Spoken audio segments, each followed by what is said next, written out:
Hello folks, today we're going to talk about the 210. It's its 2-year anniversary.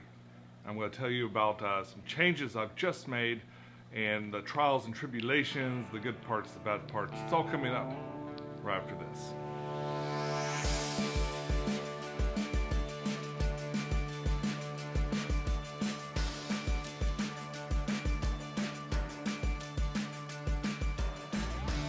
Hey YouTube, this is Pecktec, and it is time again for an update.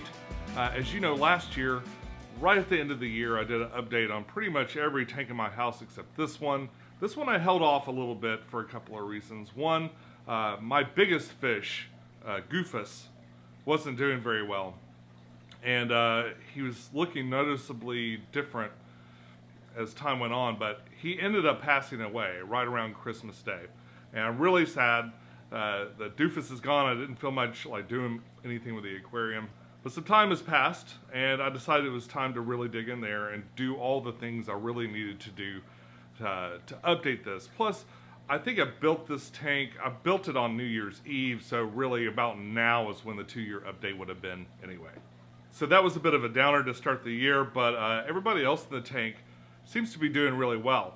I've been especially excited about Mr. Tubes and how much he's grown. Mr. Tubes is a Tagalusi Bisher, and he is, that's so hard to say. And I got him when he was a very, very small, I would say maybe 5-inch long little worm, and he has grown into quite the danger noodle. He likes to lay along the edge here, especially when the lights come out. He comes out and he's very active, and I can see he's got a really tan upper body and a really light tan lower body. And I can see his belly just about anywhere in the tank at nighttime. But what he'll do is he'll lay across the side over there, so I was able to come up and kind of give him the old tape measure treatment. And he's coming up at around 15 inches. He does come out occasionally at twilight and swim around. He's been a really neat fish. I'm very aware of his mouth size. And my hope is that I can put fish in there that are just a little bit bigger than he'd want to eat. But I haven't seen any aggression whatsoever towards any of the other fish. Even though he used to get picked on a little bit by the blue Ankara, like the male Ankara. He doesn't do anything as far as like pulling up plants. He does like to lay across them like a big hammock. So I've tried to put a lot of symmetric plants that are kind of about the same height and can take like him laying on them and then kind of spring back during the day. Things like crypts and stuff like that seem to work really well, kind of make a little furniture for him. I've got a lot of very, very old fish in here. Some of them I've had, it's got to be, it's more than almost 2 decades for some of these things.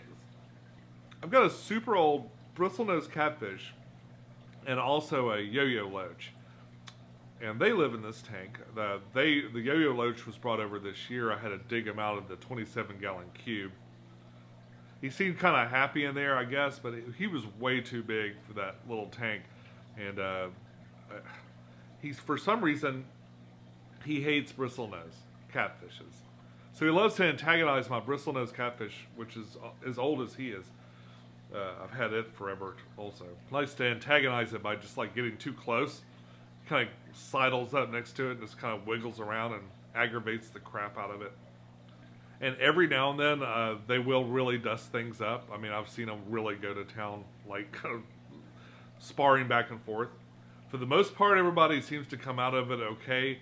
I don't see it all the time, but I do see it once in a while. Mostly the bristlenose kind of goes into his cave and sticks his tail out and just kind of keeps him at bay. I do see the bristlenose moving around the tank all the time at night, so I know he does get out and move around. And if I throw food in there too, normally he'll come running. But it's a little aggravating. I hate to see fish. I hate to see fish like going after each other. And if they struggle a whole lot, it really stresses me out. That's why I don't really do a lot of big cichlid tanks, you know, where they'll all be kind of sparring for position. That to me just isn't relaxing, so I'm going to let them kind of work it out. That's another reason I sort of redecorated in this tank, as I was hoping to make more spots. I've got literally spots for a catfish to be anywhere in this. There's 5 different areas, and I don't think it matters where this guy goes. The yo-yo loach comes and just kind of aggravates it. Another possibility might be to simply add 2 more yo-yo loaches, but where am I going to find them that are this size? This is the biggest one I've ever seen. And too much smaller than this guy, and it'll be a nice little dinner for Mr. Tubes at some point, because he'll eat them like spaghetti. But nobody really seems that much the worse for wear, so I'm going to let it play out and kind of see how it goes. I still have that one area. I didn't really do much with their area when I moved all the other stuff out. I might just remove the spot where they're fighting over. They both seem to want to just be right here, and I'm wondering if maybe I rearrange that area, if that'll kind of send them off into other locations, or if they really just don't like each other. I'm not sure how it's going to go. I've noticed that I had a fairly pervasive hair algae problem inside the tank, and I decided to deal with it. Okay, so here's the crew. The tank is kind of dirty. This is pre-maintenance. I'm about to go in and do some major changes, but the tank, you'll see, is quite algified. I think what I'm gonna do is pull up all the hardscape, including the giant fake log in the middle, and cleanse it of algae, because it's not really on the plants or anything. The plants seem to be growing and doing okay for the most part. And I'll clear off the wall. That'll be easy enough with all this stuff out of the way.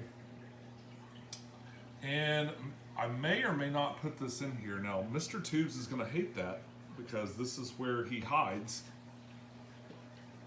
This is his hiding spot, basically. But what I'd like to do is take even more of this manzanita wood. I've got a bunch of it in the garage. Soak it and just get it all in here. And then I can grow stuff all in between it instead of taking up such a large amount of space. So that log really takes up a whole bunch of space right in the middle of the most optimal space for light and everything else. So I'm going to pull this out and just put a lot more plants in and a lot more of this spindly spider wood in there, or manzanita wood. I pulled everything out. So I pulled the pig log out. I pulled all the wood out that was in here. And I took it over to the sink and gave it a nice scrub. I scrubbed it down. On a few pieces, I actually put on some hydrogen peroxide. Hydrogen peroxide isn't great against hair algae, but I was kind of seeing the beginnings of the blackbeard algae here and there, or at least some other kind of black spots and things that I wondered about. So I decided to douse them in that too, just in case, and then threw them back in. Everything but the big log I decided to keep out just to make room for more plants. I really liked that difference there because it made it a lot more open in the middle. Now I've got kind of a tangly twist of wood and plants, and it makes a decent enough hiding spot for Mr. Tubes. Trust me, even without that log in there, I can't find him half the time during the day. Like, I know the only two places he can be, and he's completely invisible. But I do notice that I see him more, like he will occasionally come out a little bit more in the daytime now that, he has no, cave to be in.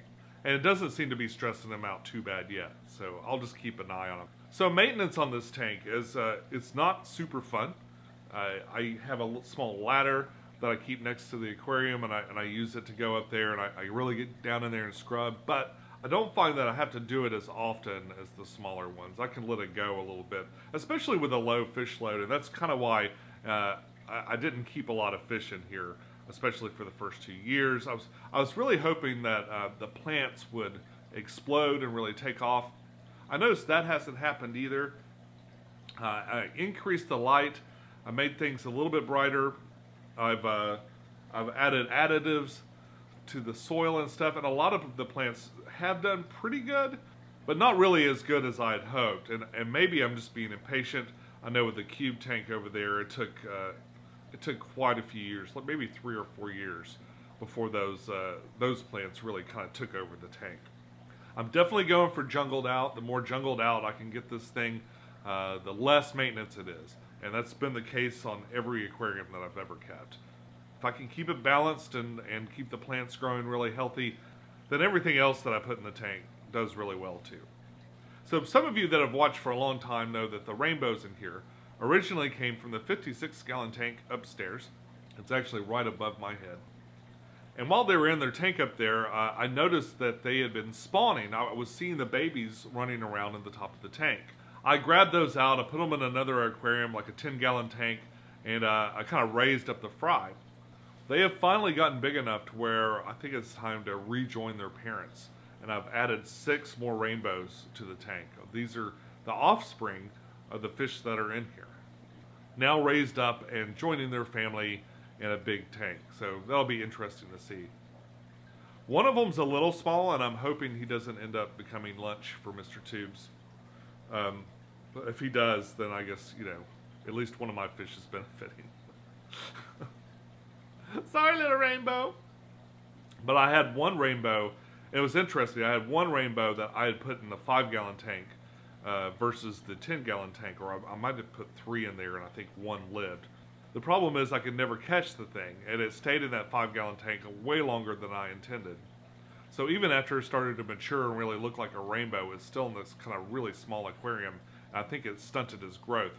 He's quite a bit smaller than the brothers and sisters that I moved from the 10-gallon to the 56-gallon right after their parents came down here.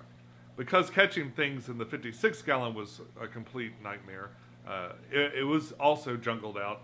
But it was jungled out with a Anubias, and I think they're blocking out the light, and the whole bottom of the tank was starting to get kind of weird. And so I pulled a bunch of Anubias out.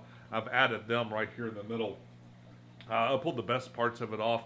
I actually took a small little rock and just kind of jammed them in, jammed it in there so that it would sink.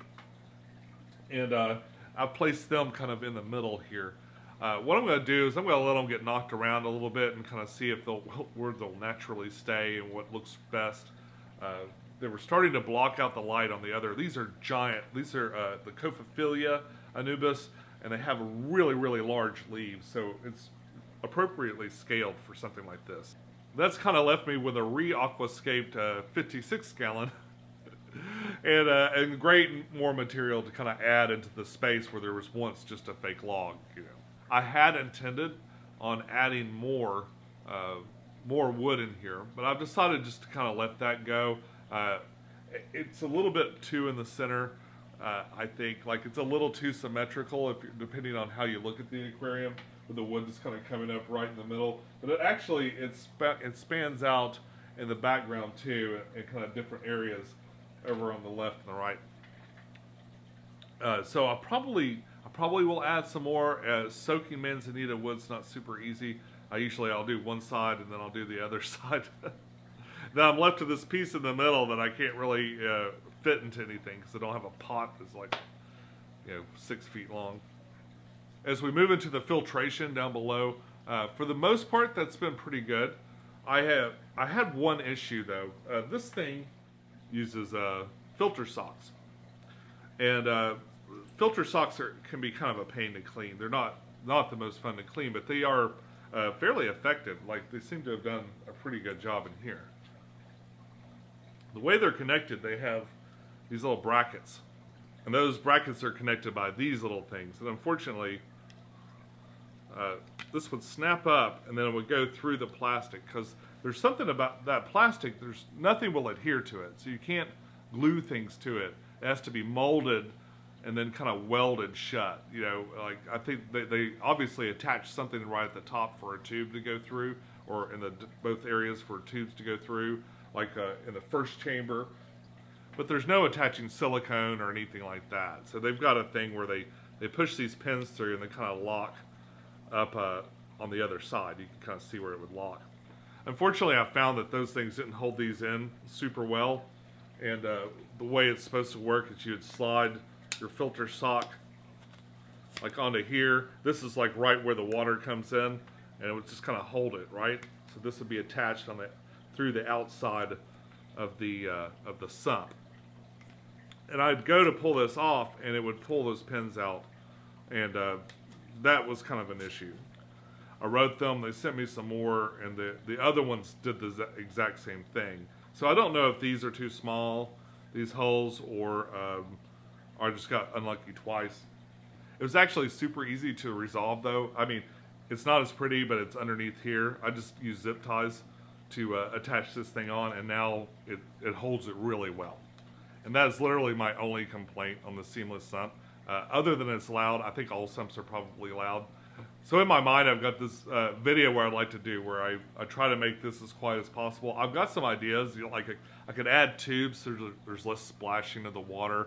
I could do some foam soundproofing in the back, you know, something kind of modular and loose where air can pass through it and it won't get, you know, moldy or anything. But it seems to do a great job of both polishing the water, providing a place for good bacteria, and kind of giving me an extra volume of water too, kind of pushing 210 to more like 230 or so.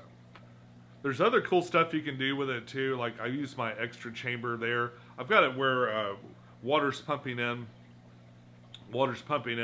from the main chamber. It pumps out both into the main aquarium, but it also goes into the extra chamber. And then I've kind of got a spillover in that chamber that goes back into the original pump out area. And inside of there, I can seed, I seed sponge filters that I can use for emergencies or other places. I can also cut off the pump that feeds that extra chamber and turn it into a quarantine tank whenever I need to. So I've kind of got a built-in quarantine system. It also provides like an extra volume of water, kind of pushing another 16 gallons of water into this system.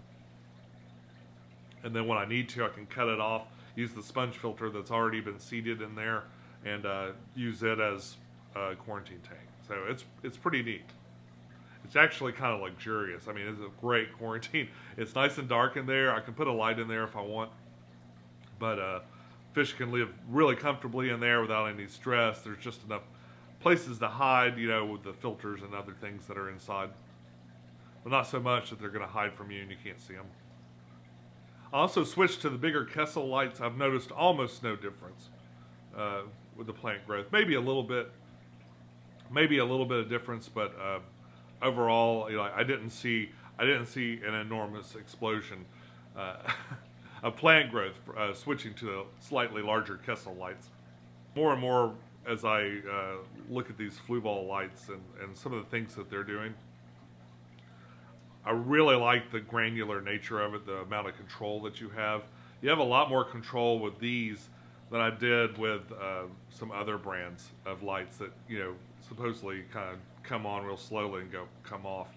The early versions of those and the cheaper versions of those are always kind of mechanical. You don't have, they're on rails. They're going to do it, but they do it the way it's been programmed to do it at the factory. With the Fluval and other brands like that, you can really, and the Kessel to some degree with their controller, you can do that yourself. You kind of can program those things yourself and do it exactly the way you want it to do, even in regards to color and other things. In my opinion, Fluval does it the best in that it's a more granular control. You can it really breaks down the different color spectrums that you can use. Kessel does okay, but they only give you maybe 2 different controls, like how bright it is and how blue it is, or kind of the way it goes. The other thing is that because this uses one LED, it can only get so dim before it just cuts off, so it still does that, goes to about 20-25% really, and then it just cuts off.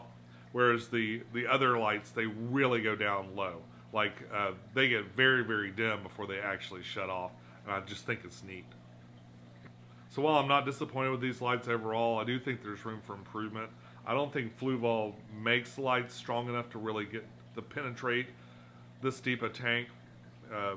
But if they do, I'd be very interested in seeing them. So who knows, maybe this year I'll try another brand, or I'll work on this a little bit and see if I can't come up with something else. Okay, so I just want to remind you guys that the Big Fish deal is coming up in a couple of weeks. I am going.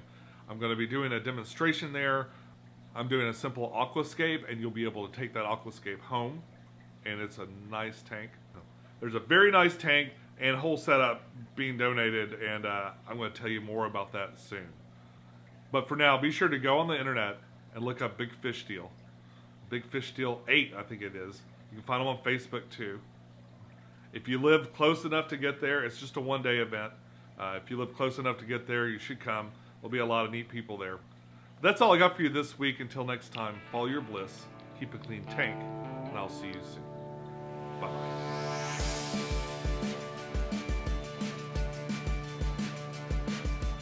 Yes, it's time again to do the 2-year update for the 210. I can't say time again. It's the first time it's happened. Hey YouTube, this. Hey YouTube, this. I'm not gonna say it. It's the first line. Weisher, and he is. That's so hard to say. Both of those things.